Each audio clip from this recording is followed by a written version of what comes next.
you, raghead. Because my constitution told me I should. I can imagine my fingers around your neck under that scarf. I can imagine what your jugular must feel like, warm, pulsing, then no longer pulsing. They say it's a great day when you don't wake up with chalk lines tracing your curves, raghead. But I don't know if that's true. I can imagine your dark eyes even darker after I give detectives a reason to draw those white lines around you. Hey, raghead, what's the problem? Didn't you hear me compliment your curves? Didn't you hear me admire your eyes? Didn't you hear me say, I want to touch you? I bet no man's ever told you that before. I bet no one's wanted to rip your scarf off this badly before, so badly that they would lean out of their car at a stoplight just to tell you, you're welcome. Dear Professor, I'm sorry I couldn't come to class today.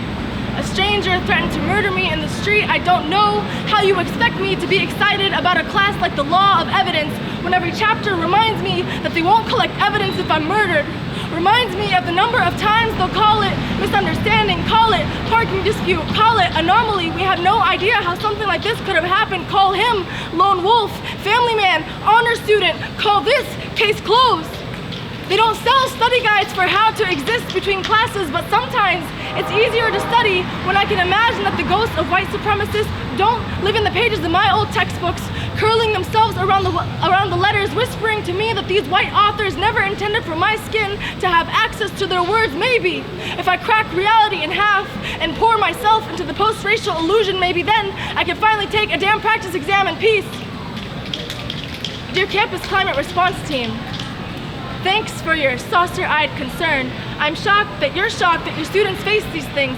What else did you think would happen when my school tucks my tuition into honorariums for those who profit off my oppression? One man's brutal colonizer is another man's distinguished guest speaker. When professors teach about terrorists, except the white ones, when national security classes call our deaths collateral, it's no wonder white men move on to the practical portion of their studies so quickly. It's no wonder they want to apply what they've learned in the streets, at the mall, in front of mosques, in the Oval Office, haunting every space with their words, haunting every space with their voices, telling foreign to go back home because I remind them too much of the brown girl they're paid to kill in Iraq or to imprison in Afghanistan days volt.